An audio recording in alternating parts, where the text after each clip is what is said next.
The XFL has announced the cities' new logos for their 8-team 2023 reboot. They named head coaches several months ago and just filled their rosters with a 3-day draft. Today, I will reveal everything we know about the 2023 XFL, from the cities, logos, coaches, to the quarterbacks, and any other notable players that were added via the draft. Maybe, most importantly, I can finally show you how the XFL will pave the way for player safety in the NFL and literally remove any chance of injury to any player. That's right, the XFL is the first league that will successfully replace human players with very rough renderings of AI. And that will be just as good as the football we watch today. XFL, that's good sports. Ugh.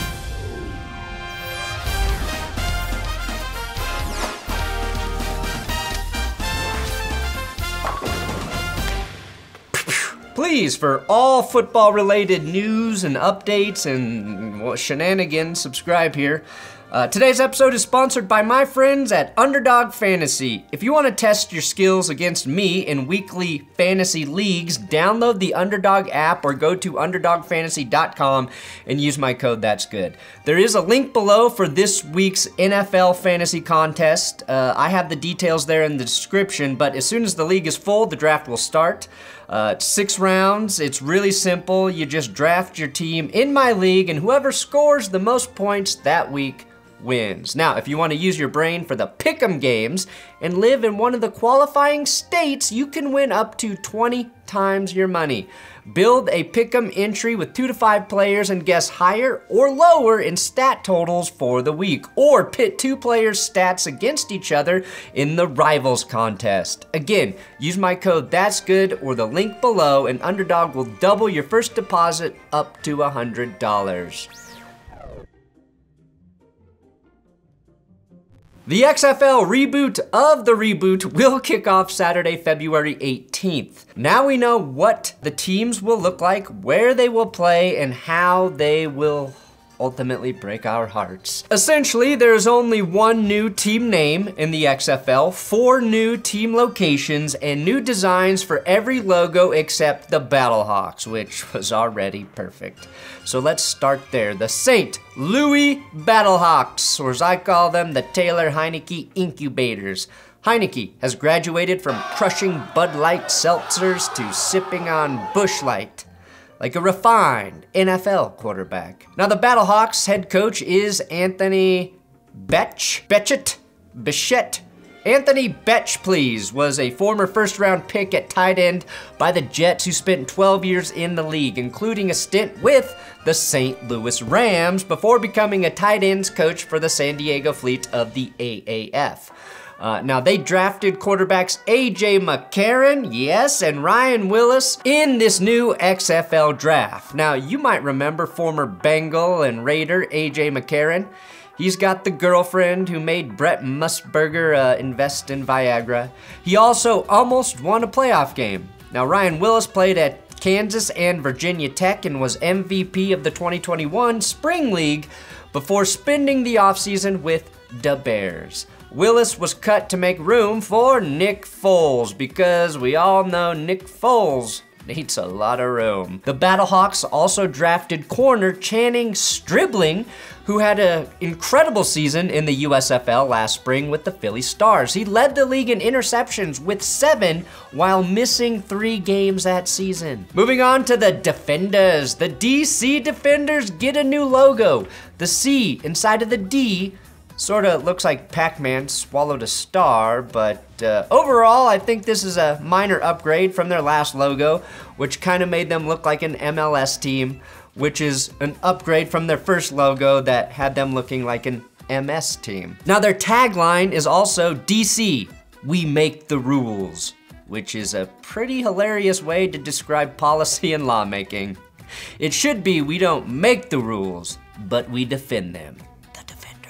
The Defenders head coach is Reggie Barlow, a former Pro Bowl kick returner for the Jaguars and head coach at Virginia State, where he won a CIAA championship in 2017.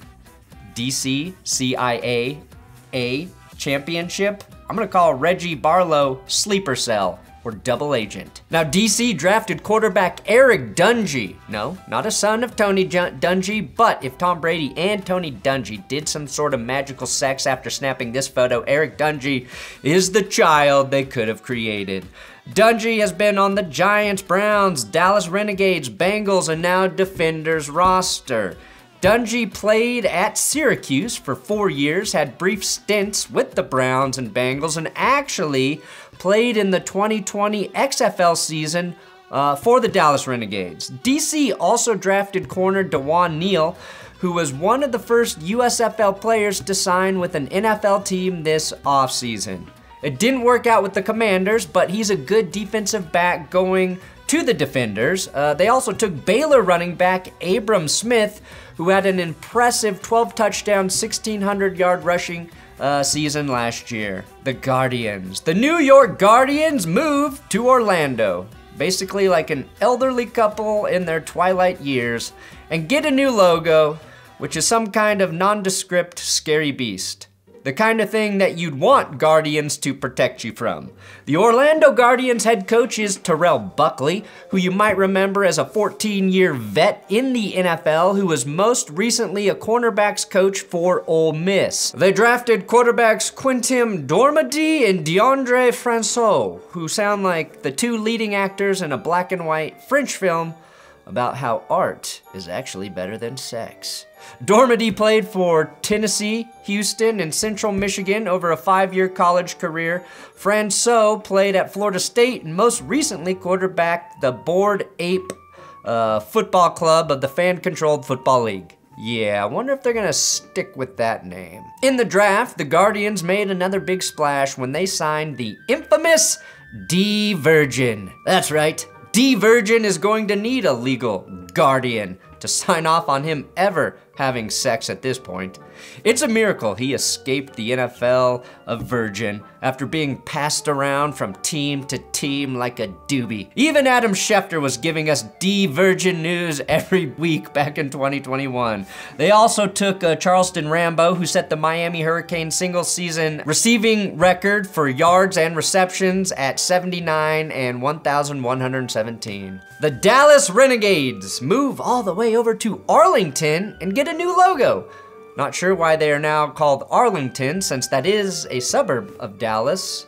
Probably trademark reasons. Their head coach is Bob Stoops, who is the former head coach of Oklahoma University. Stoops took OU to a national title in 2000 and earned the nickname Big Game Bob because of how his teams routinely dispatched ranked opponents.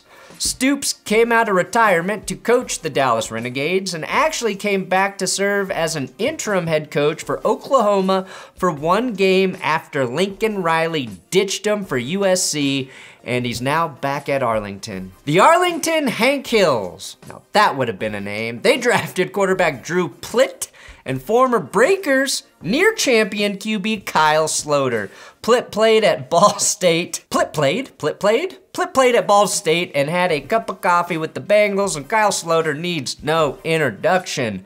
I'm gonna do it anyway though. 8 NFL teams, no regular season snaps in the NFL, 1 season with the New Orleans Breakers in the USL. He is the Slaughterhouse. Now I'm guessing Sloter wins the job, and not just because he was one of the best QBs in the USFL, but because with their first non-QB pick, the Renegades took tight end Sal Cannella, who was Kyle Sloter's favorite target in the passing game. They also drafted Raheem Moore, former Broncos safety, who I will never forgive for this. The Seattle Sea Dragons stay in Seattle, get a shittier logo, and add C in front of dragons. Honestly, they should have reached out to HBO to see if they could have just changed their logo to Damon from House of Dragon, who we were forced to see marry his niece.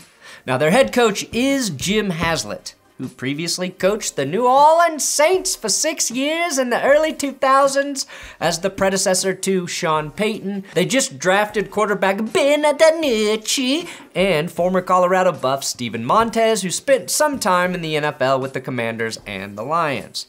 The Dragons really got the nooch, huh?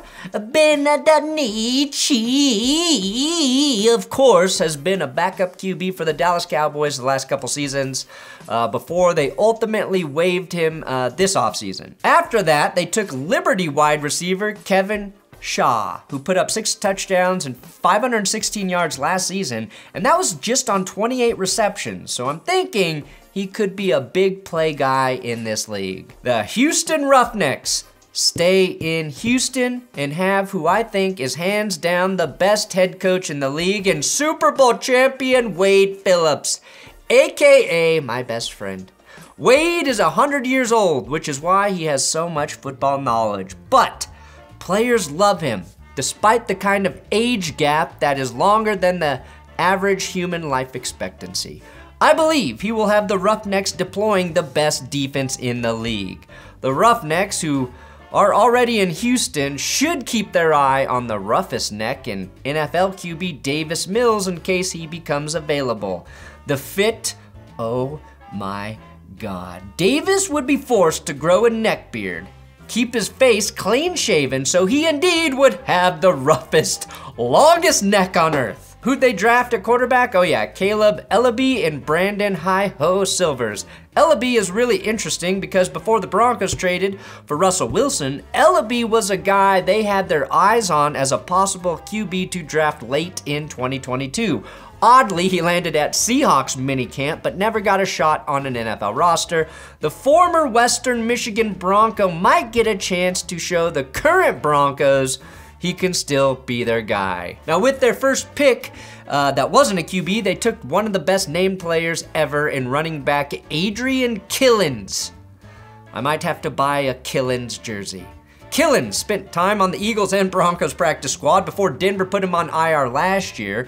They also grabbed another guy the Broncos cut this year in running back Max Borghi. Damn, I wish I could just combine these two backs to make Max Killins. The Vipers moved from Tampa Bay to Las Vegas and changed their logo from green to red. Their head coach is Rod Woodson.